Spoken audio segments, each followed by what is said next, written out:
여러분 안녕하십니까? 고졸사회 22번째 시간입니다. 이 시간에는 이제 6단원의 내용 설명으로 는 마지막 시간이 되겠습니다. 이제 미래 사회에 대한 대응과 관련된 내용들을 생각을 해보려고 해요. 사회가 급속도로 발전이 되고 있기 때문에 이제 미래 사회에 대해서 미래가 어떻게 될 것이다 라고 하는 것을 예측하는 것이 무엇보다도 상당히 중요하게 자리를 잡고 있습니다. 그래서 이 시간에는 그 미래 사회를 어떻게 예측하고 어떻게 대비해야 될 것이냐, 대응하게 되는 그러한 모습들. 또 미래 사회가 지금 변화하고 있는, 우리 사회가 변화하고서 미래는 어떻게 될 것이다라고 하는 전망의 내용들까지 이 시간에 같이 한번 생각을 해보도록 할게요. 그러면 내용 살펴보도록 하겠습니다. 우선 미래에 대한 예측을 한번 보도록 하시죠. 우리가 날씨 같은 것들도 뭐 내일 날씨는 어떻게 되겠습니다. 모레의 날씨는 어떻게 되겠습니다. 일주일, 한 주일간의 날씨는 어떻게 되겠습니다. 미리 얘기해 주잖아요. 예보를 해 주는데 그거는 가보지 않고 미리 접하지 않고서 설명을 해 주는 내용들입니다. 그렇기 때문에 뭐 맞는 경우도 있고 틀리는 경우들도 있죠. 심지어는 뭐 기상청 체육대회 날 비가 왔다. 뭐 이런 얘기들도 하는데 자, 이 미래, 알지 못하는 세계에 대해서 예측을 하는 것, 그 상당히 좀 중요한 일입니다. 뭐 오늘날에 있어서 최근에 있어서도 국가 차원에서도 상당히 미래 예측은 좀 중요하게 다루어지는 핵심 주제 중에 하나예요. 이 미래 예측이라고 하는 것은 미래 사회에 대비하고 미래를 적극 창조하기 위해서다.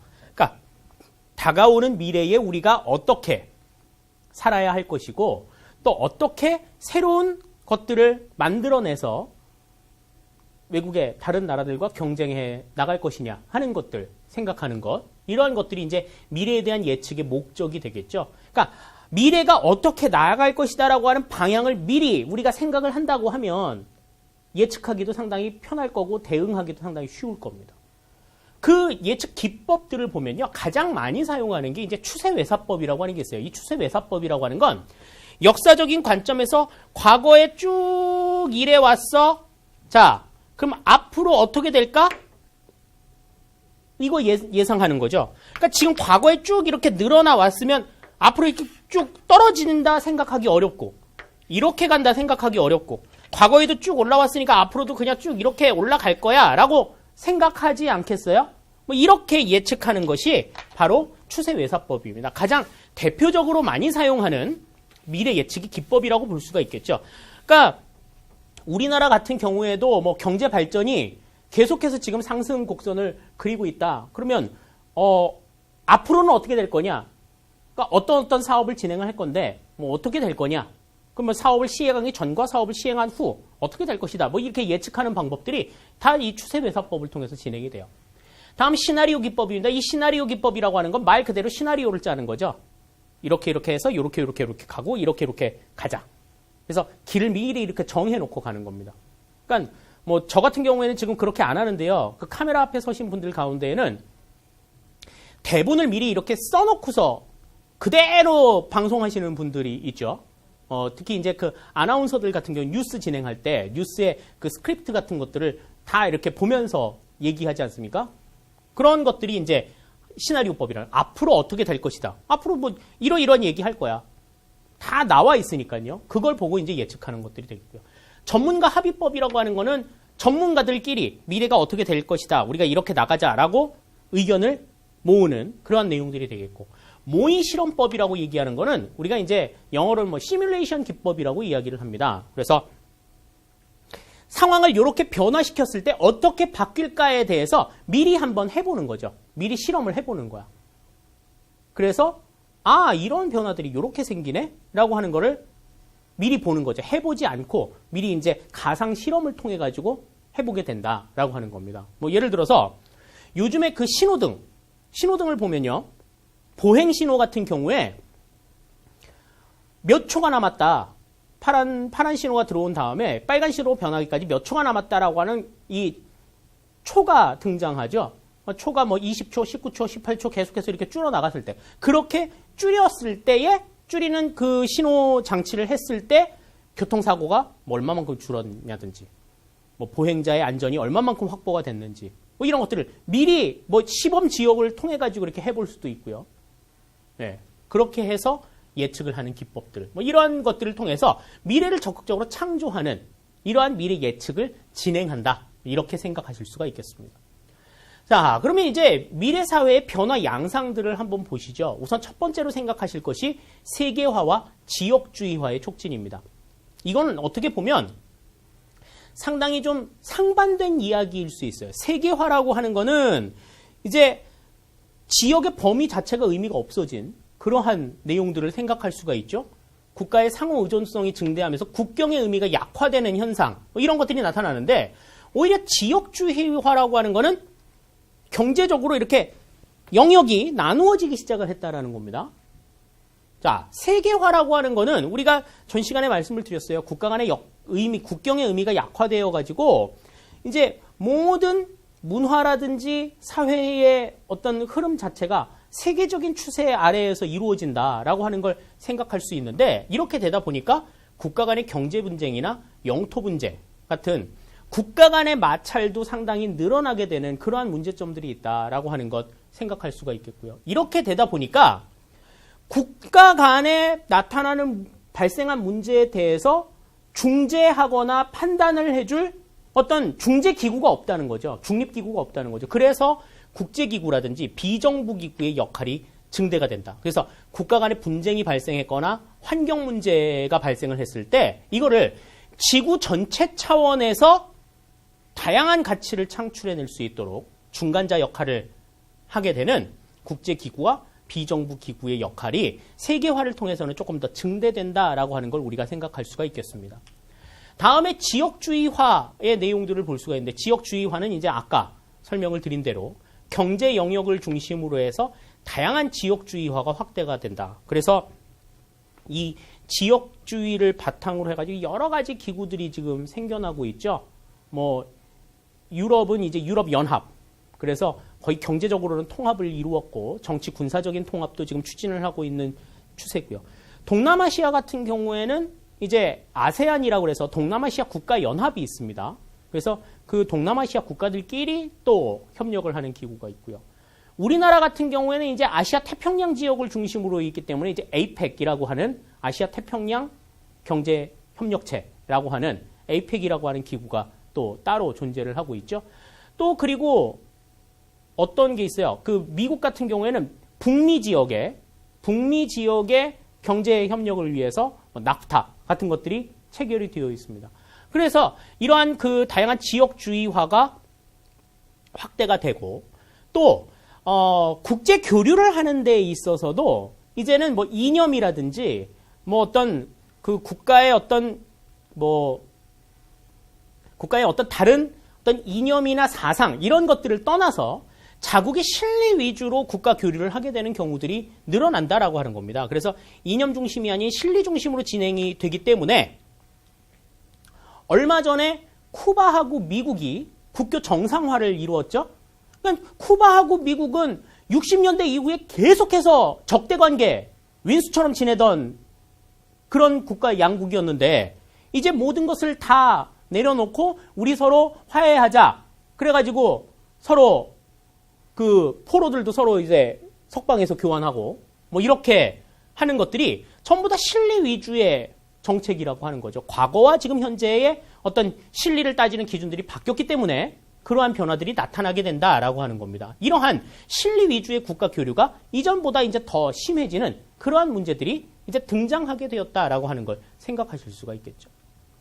자, 다음에 이제 정보화 사회가 이제 앞으로의 상황에도 상당히 큰 영향을 많이 미치게 될 겁니다. 그럼 정보화 사회가 도래하게 되면서 어떤 사회 변화가 나타나게 될 것인지에 대해서 생각을 해보시면 이제 뭐 경제적인 변화도 나타나게 될 거고 정치적인 변화도 나타나게 될 거고 사회적인 변화도 나타나게 될 것이잖아요. 자, 우선 경제적인 변화부터 보겠습니다. 경제적인 변화는 지식과 정보 중심의 서비스 산업이 확대가 된다.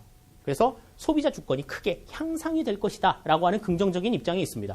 그러니까 지식과 정보 중심의 서비스 산업, 다시 말해서 어떠한 정보를 알려주고 어떤 지식을 제공하면서 부가가치를 창출하는 그러한 산업들이 굉장히 확대가 될 거라는 거죠. 그리고 과거에는 어떤 생산물을 내면 생산자가 중심이 되어서 생산자가 주도해가지고 그냥 소비자들은 생산자가 만들어주는 제품을 사용하는 것에 그쳤는데 이제는 소비자들이 그 제품에 대해서 제품의 생산에 영향을 미치기 시작을 하는 거죠. 야, 우리가 원하는 건 이러한 기술인데 이런 거 좀 만들어줘.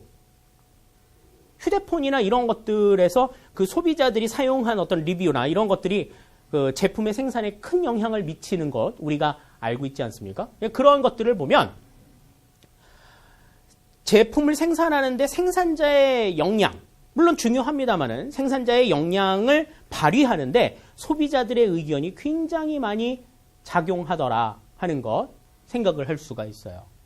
그래서 소비자의 주권, 소비자의 영향력이 크게 늘어나서 이제는 소비자가 원하는 제품들을 만들기 시작했다 하는 걸 생각하실 수가 있겠습니다. 다음에 이제 부정적인 입장을 보시면 부정적인 입장 이전에도 봤던 내용입니다. 정보 격차의 증가가 나타난다는 거죠. 정보를 가지고 있는 사람들과 그렇지 못한 사람들 사이에 격차가 발생을 한다라고 하는 것 생각을 하셔야 되고 국가 간의 세대 간의 계층 간의 갈등이 발생을 하게 된다. 그러니까 정보를 가지고 있는 세대와 그렇지 못한 세대, 정보를 가지고 있는 국가와 그렇지 못한 국가, 정보를 가지고 있는 계층과 그렇지 못한 계층 간의 갈등이 생기기 시작을 한다라는 거죠. 그렇게 되면서 정보를 가지고 있는 사람들은 굉장히 많은 소득을 창출하게 되겠지만 정보를 가지고 있지 못한 사람들은 그냥 손 놓고 가만히 있으면 그렇지 못한 상황들이 나타나게 되더라 하는 거죠. 그래서 소득의 양극화 현상이나 구조적 실업이 심화된다. 구조적인 실업이라고 하는 것, 실업의 구조 가운데서 실업의 어떤 그 사회의 어떤 그 산업의 구조나 산업의 패턴이 변화하면서 나타나는 실업이라는 거죠. 그러니까 기존의 체제를 그냥 그대로 가지고 있는 사람들은 계속해서 도태될 수밖에 없는, 밀려날 수밖에 없는 그러한 상황들이 계속해서 나타나게 된다라고 하는 게 이 정보화 사회를 통해서 나타나는 하나의 경제적인 변화다. 이렇게 생각을 하실 수가 있겠습니다. 자, 다음에 이제 정치적인 변화를 보시죠. 정치적인 변화는 전 시간에도 설명을 드린 바가 있습니다만은 전자민주주의가 실현이 된다. 그러니까 정치적인 의사를 이제 게시판 같은 데에 올려놓을 수가 있다라는 거죠. 그럼으로 인해서 직접 민주정치가 가능해졌다라고 하는 겁니다. 직접 민주정치. 직접 민주정치라고 하는 건 의사를 직접 표현하는 거죠. 이게 지리상의 한계나 인구상의 한계 이런 것들 때문에 우리가 지금 간접민주정치를 택하고 있다라고 이야기를 했는데 지금 이 전자민주주의가 실행이 되게 되면 그러한 한계를 뛰어넘을 수 있다는 거죠. 그래서 이제 직접 민주정치가 가능해진다라고 하는 걸 생각할 수 있다는 겁니다. 그래서 정치 참여 기회가 상대적으로 이제 늘어날 수 있게 되었다라는 거죠. 정치 참여를 하려고 그러면 정당에 가입한다든지 시민단체에 가입해서 활동한다든지 아니면 선거에 참여한다든지 이러한 제도적인 방법밖에 없었는데 다양한 방법으로 인해서 정치에 참여할 수 있는 기회가 늘어나게 된다라고 하는 겁니다. 늘어나기 때문에 이로 인해서 민주주의의 발전 보다 더 확대가 될 수 있다라고 하는 거죠. 민주주의 국가라고 한다면은 다양한 의견들이 많이 나오면 많이 나올수록 좋아요. 획일화가 된다. 이거는 독재 국가나 공산주의 국가에서나 있을 수 있는 일이죠. 또 나하고 다른 의견을 가지고 있다고 해서 그 사람을 탄압한다든지 멸시한다든지 무조건 배척한다든지 이거는 또 민주주의 국가의 올바른 자세라고 보기는 어려워요. 그러니까 내 의견이 소중하고 내 의견이 올바른 만큼 다른 사람의 의견들도 합리적인 의견들은 그대로 받아들일 수 있는 그러한 자세들이 있어야 된다. 그렇기 때문에 이러한 다양한 의견들이 많이 표출이 될 수 있는 여지가 존재한다는 점에 있어서 이 정보화 사회는 정치적으로 굉장히 긍정적인 요소를 가지고 있다 하는 걸 여러분들이 생각을 해주셔야 됩니다.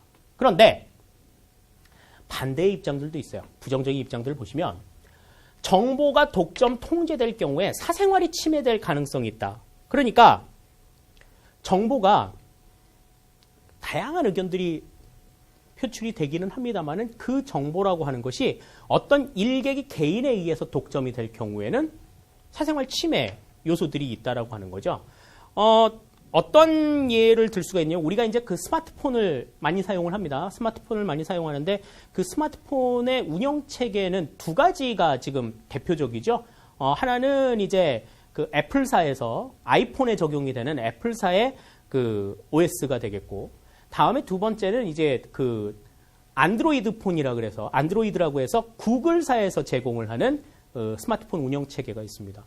그런데 지금 이제 사용 빈도를 보면은 한 7대3 정도 되는 것 같아요. 애플사의 그 아이폰을 사용하는 사람들이 한 30%, 전 세계 한 70% 정도는 안드로이드 폰을 사용을 하는데, 구글사에서 이 개인의 정보를 전부 다 가지고 있게 되는 경우들이 있습니다. 그 사람이 어디로 이동하는지. 이런 것들을 전부 다 파악하기도 하잖아요. 그렇게 되면은 사생활의 침해 가능성이 굉장히 높습니다. 이 사람은 미국을 자주 왔다 갔다 하네? 이 사람은 어디를 많이 다니네? 이런 것들을 계속해서 그 GPS를 위성을 통해서 계속 추적을 한다는 겁니다. 우리가 알게 모르게. 그렇게 되면 사생활의 침해가 이루어질 수 있고요. 또 대중 조작으로 이어질 가능성이 있다. 그냥 그 눈에 보이는 그 현상만 가지고 그냥 대중들이 이렇게 움직이는구나. 그냥 속단을 딱 내려버릴 수 있는 여지가 있다는 거죠. 그리고 굉장히 많은 데이터들을 가지고 있기 때문에 일부의 데이터가 어떻게 조작이 되고 이렇게 되는 것 표도 안 나요. 티도 나지 않습니다. 그렇기 때문에 오히려 민주주의의 역행이 될 우려들이 있다라고 하는 거죠. 그러니까 우리 그 선거에서 선거 개표를 할 때 과거에는 수작업으로 개표를 했었어요. 지금은 이제 기계를 통해서 전자개표를 합니다만은, 근데 이런 기계를 활용해가지고 개표를 할 때 오히려 부정선거에 대한 시비는 훨씬 더 많이 늘어나죠. 기계 자체를 조작해가지고 개표를 하게 한다. 이런 의혹들이 있고, 그런 의혹들이 또 이렇게 명쾌하게 밝혀지지 않고, 그렇기 때문에 이러한 대중 조작 가능성이 오히려 더 높아졌다. 그럼 이건 민주주의 오히려 역행하는 그러한 자세라고 볼 수가 있어요. 또 모두가 정치 참여를 한다. 정치 참여 기회가 확대가 돼서 다양한 의견이 존재되는 건 맞습니다만은, 이 민주주의라고 하는 게 모든 국민들이 다 정치에 참여하게 되면 그냥 정말 속된 말로 개나 소나 정치에 참여하게 된다는 거죠. 개나 소나 정치에 참여하게 되면 정치가 오히려 혼란스러워질 가능성이 있다. 우리가 이제 이런 걸 가리켜서 이제 중우 정치라고 이야기를 하는데, 어리석은 대중들이 정치를 주도하게 되는, 제대로 알지도 못하고서 일부만 알고서 다 아는 것인 양 의견을 내세워가지고 정치를 하게 되는 이러한 문제들이 발생을 할 수가 있다라고 하는 거죠. 그러니까 모두가 다 똑같이 알고 있고 똑같이 양식이 있는 가운데에서 의견을 제시하는 게 아니라 그냥 요만큼 알고서 막 이만큼 알고 있는 것처럼 착각하면서 막 의견을 제시해가지고 정치적인 의견을 내세우게 되면 그러한 것들이 여론화됐을 때 나라가 바른 방향으로 가기는 어렵다라고 하는 문제점들이 있을 수 있다라고 하는 겁니다. 그러니까 이게 모든 사람들이 정치에 참여한다라고 하는 게 다양한 의견들을 얻을 수 있다라는 점에서는 상당히 긍정적인 점인데, 지나칠 경우에는 오히려 정치를 심각하게 망가뜨릴 수 있다라고 하는 점에 있어서 주의해야 된다라는 거죠. 다음에 사회적인 변화를 한번 보죠. 사회적인 변화를 봤을 때는 과거에는 수직적인 관계만 있었어요. 수직적인 관계. 그러니까 상하 관계가 굉장히 명쾌했다는 거죠. 그런데 이 정보화 사회가 등장하게 되면 게시판에서 서로 의견을 제시하고 답을 낼 때 그 사람이 어떤 지위에 있는 사람인지, 어떤 연령대에 있는 사람인지 우리가 잘 알지 못합니다. 그러니까 초등학생의 의견이나 70 먹은 할아버지의 의견이나 똑같이 반응을 할 수 있다는 거죠. 누군지를 모르니까. 그래, 이런 의견들도 있네? 참신하다.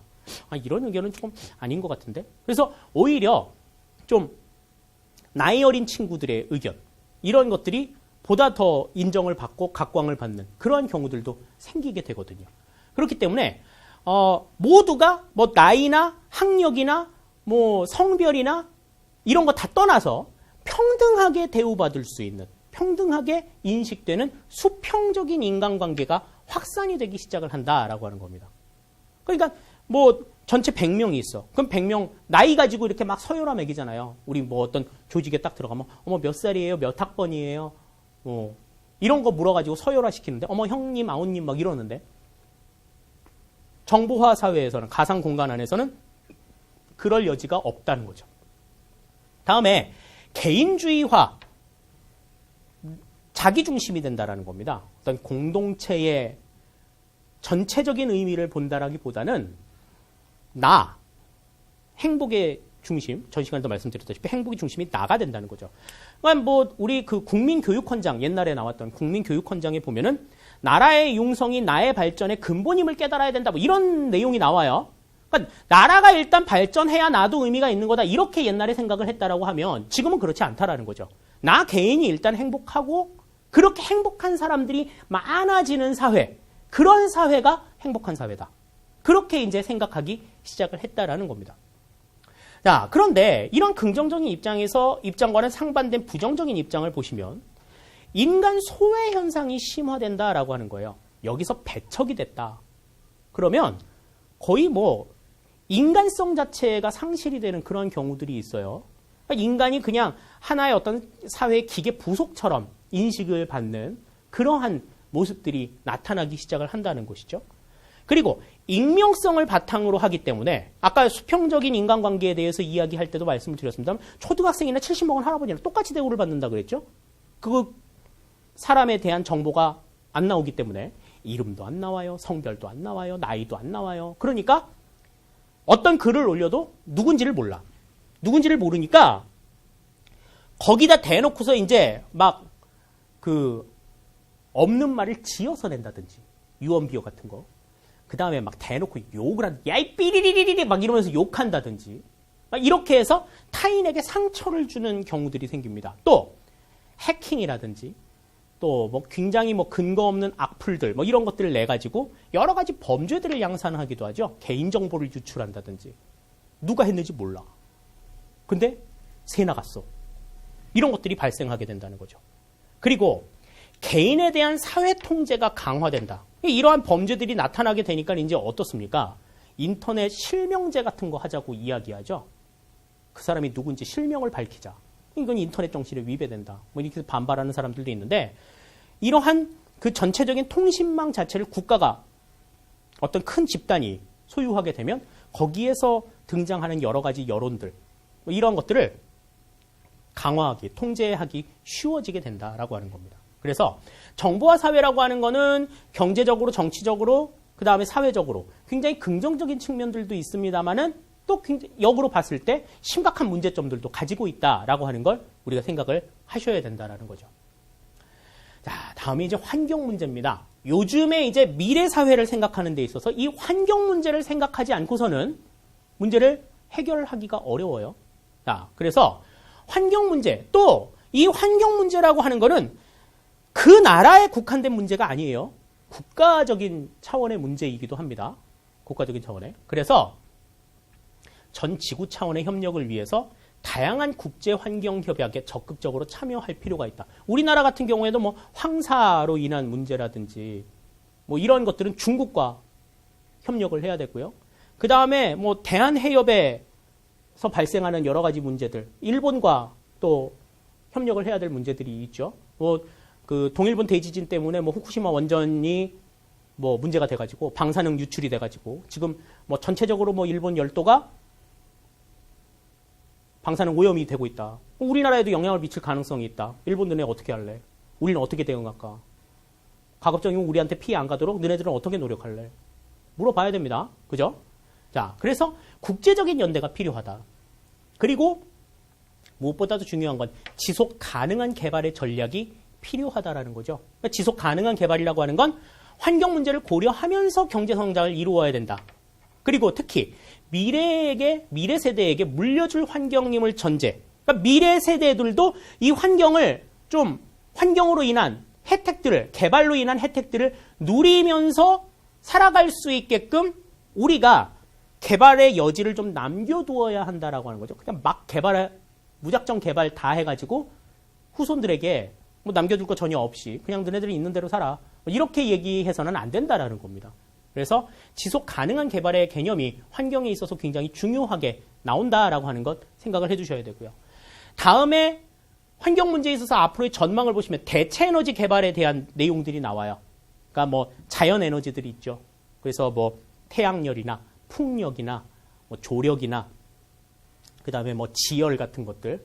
그래서 자연 에너지, 자연에서 우리가 얻을 수 있는 에너지원들을 통해서 친환경 에너지원들을 발굴해내고 또 전기 에너지를 바탕으로 해가지고 뭐 탄소 발생량을 줄인다든지. 다음에 남북 문제. 경제적인 측면에서 남북 문제라고 하는 거는 그 지난 시간에 우리가 설명드렸었죠. 지구의 적도를 기준으로 해서 남반구, 북반구로 나눴을 때 개발도상국과 선진국 간의 경제 격차로 인해서 발생하는 문제라고 말씀을 드렸잖아요. 이러한 문제들을 해결한다. 사실 이러한 격차들의 문제는 완전히 해결을 할 수는 없어요. 그 격차를 좀 줄여나가는 게 의미가 있다라고 하는 겁니다. 그래서 어떻게 줄여야 할 것이냐 하는 것들, 어떻게 선진국과 개발도상국이 서로 상생해 나갈 것이냐, 이러한 전략들을 생각해 봐야 한다라는 것이죠. 예, 그래서 이러한 환경 문제에 대한 전망, 굉장히 중요하다라고 하는 것 생각을 해 주시면 좋겠습니다. 자, 다음에 이제 저출산 고령화 추세의 심화입니다. 전 시간에도 뭐 고령화 사회에 대한 이야기들 굉장히 강조해서 설명을 드렸었는데, 일단 이 저출산 추세 상당히 심각하죠. 우리나라가 그 OECD 회원국 가운데서 출생률이 가장 낮은 국가 중에 하나랍니다. 그래서 대개 보면은 이 출생률이 1.1%가 되면 출생률과 사망률이 똑같은 수준이래요. 출생률이 1.1%. 그러니까 사망률도 1.1%가 된다는 거죠. 한 명 태어나면 한 명 죽고 10명 태어나면 10명 죽고. 그래서 그 출생률과 사망률이 동등하게 되는 경우라고 하는데, 그거보다 낮아지게 되면 이제 인구가 감소하는 겁니다. 우리나라는 지금 출생률이 약 한 1.3%, 1.4% 정도 된다고 그래요. 그러니까 굉장히 요만큼 늘어나는 거야. 요만큼. 안 늘어난다고 보기는 어렵지만 또 늘어난다고 보기도 힘든 그러한 상황이라는 거죠. 왜 그러냐 하는 겁니다. 그래서 개인주의의 영향 때문이죠. 애 낳아서 뭐 그 속색이고 뭐 그러느니 뭐 우리끼리 잘 살지 뭐, 이렇게 생각하는 사람, 애들 싫어하고 귀찮아하는 사람들의 경우에 이제 더러 그런 모습들이 많이 나오고요. 출산에 대한 부정적인 인식이 있습니다. 특히 여성들 같은 경우에 이 아이를 출산하게 되면은 이게 몸이 망가지게 된다 그러죠. 그래서 뭐 이렇게 아름다운 몸매를 가꾸고 싶은 여성들의 어떤 소망, 이런데 심각한 장애를 초래한다. 몸도 막 펑퍼짐해지고 막 이래서 힘들다는데, 나는 그냥 예쁜 몸매를 그냥 유지하고 싶어. 물론 아이를 낳고서도 그렇게 유지하는 경우들도 있습니다만, 그렇게 그 애 낳고서도요, 그 처녀처럼 이렇게 몸매 유지하는 사람들은 얼마나 독한지 아세요? 난 그렇게 독하지 못해요. 막 이렇게 얘기하는 사람들이 있어요. 출산에 대한 부정적인 인식 때문에 그래요. 특히 출산에 대한 부정적인 인식을 갖는 게 이렇게 몸매 관리, 뭐 여성들의 어떤 몸의 변화, 뭐 이런 것들 때문에도 그렇습니다만은, 육아 비용에 대한 부담, 경제적인 부담이 제일 커요. 애 한 명 낳으면 아이고 분유값이 얼마야, 옷값이 얼마야, 아이고 요즘에 유아복 값은 왜 이렇게 비싸, 이렇게 분유 한 통 사 먹이기 왜 이렇게 힘들어, 경제적인 부담. 또 걔가 또 크면 가만히 있나? 유치원도 보내야 되지, 학원도 보내야 되지, 학교도 보내야 되지, 아이고 교육비가 만만치 않아, 아이고 아버지는 등골 휘어 안 나, 이렇게 된다는 거죠. 그렇기 때문에 출산을 꺼리는 추세가 심화가 된다. 그래서 최근에 이제 뭐 출산을 좀 장려하기 위한 노력들을 정부에서 막 많이 하는데, 아니 좀 출산을 장려하려면 월급부터 올려주세요, 뭐 이렇게 얘기하는 사람들 굉장히 많죠. 경제적인 부담이 굉장히 크다라는 겁니다. 뭐 좀 지나치게 아이를 키우는 육아에 대한 경제적인 부담이 상당히 좀 커진 측면들도 있어요. 뭐 이렇게 1,000원 해도 괜찮을 거 5,000원 받고 막 6,000원 받고 막 이런 것들이 있죠. 그리고 왜 특히 뭐 보행기 같은 게 웬만한 막 스쿠터 값하고 비슷해져요. 막 80만 원짜리 보행기 가지고 다니면은 누구한테 덕이 되는지 나는 잘 모르겠는데, 아무튼 그런 식으로 막 엄마들의 허영심을 자극하는 여러 가지 요소들이 좀 생겨나기 시작하면서 좀 육아에 대한 비용이 좀 이제 비정상적으로 심화되는 그러한 측면들이 또 없지 않아 있습니다. 그렇게 되다 보니까 그러니까 출산 자체가 꺼려지는, 남들한테 맞추려고 하다 보니까 좀 그런 것 같아요. 그냥 내 중심으로. 그러니까 어떤 때는 개인주의 한다고 그러면서 내 편의에 맞게 한다고 하면서 그러니까 남들한테 뒤지지 않으려고 막 산후조리원부터 굉장히 좀 그럴듯한 데 가려고 그러잖아요. 뭐 어디가 유명하대, 남들도 거기 다 가. 그러니까 나도 가고. 물론 거기 가면 더 좋겠습니다만은 그러니까 딱 좀 분수에 맞는, 규모에 맞는 그런 생활들을 한다 그러면은 저출산 문제 어느 정도 조금 해결이 될 수도 있을 것 같은데, 물론 정부에서 대책들도 좀 만들어주고 그러면 좋겠습니다만은 출산을 꺼리는 추세가 심화가 되다 보니까 출생률이 점점 낮아지는 거예요. 출생률이 낮아지면 어떤 문제들을 발생해요? 노동력 부족 문제가 가장 큰 문제가 생겨나게 되는 거죠. 인구의 감소, 이것도 따라 나오는 문제이고요. 다음에 이제 고령화 추세입니다. 일단 애는 안 낳아요. 신규로 들어오는 자연 증가가 이루어지지 않는다. 근데 고령화 추세, 기존 인구는 없어지지 않아. 계속해서 있는 거죠. 계속해서. 의료 과학 기술들의 발달로 인해서 평균 수명이 연장이 된다. 과거에는 그냥 60, 나이 60이 되면 환갑이라 그래서 막 잔치하고 그랬었는데 지금은 60 환갑잔치 잘 안 합니다. 칠순잔치 하죠. 칠순잔치. 칠순잔치도 별로 의미가 없어. 막 이렇게 얘기하시는 분들도 있어요. 그래서 평균 수명이 연장이 되면서 고령 인구가 증대가 되는 그러한 모습들이 있습니다. 저출산 문제나 고령화의 문제, 이것들 때문에 이제 등장하는 개념이 이제 복지 비용의 증가 문제죠. 전 시간에도 설명을 드렸습니다만은 복지제도 확충 등에 따른 국가 재정 부담이나 조세 부담이 증가되는 그러한 상황들이 나타난다. 또 무엇보다도 전체 인구 감소도 문제입니다만은 경제활동 인구가 감소한다.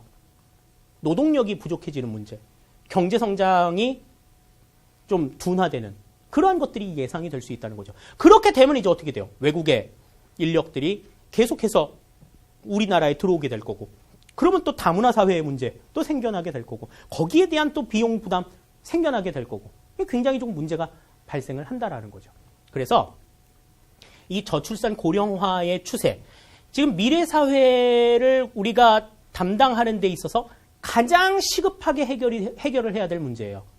앞서서 우리가 봤던 환경 문제 같은 경우에는 국가 간의 노력을 통해서 어느 정도 해결을 볼 수 있는 거지만, 저출산 고령화 추세 같은 경우에는 물론 정부의 제도적인 뒷받침도 필요합니다만은 이거는 사회 구성원들의 인식 체계가 바뀌어야 돼요. 일단 출산을 해가지고 가지게 될 여러 가지 경제적인 부담, 이게 정말 아이들을 위한 것인지 생각해 보셔야 됩니다.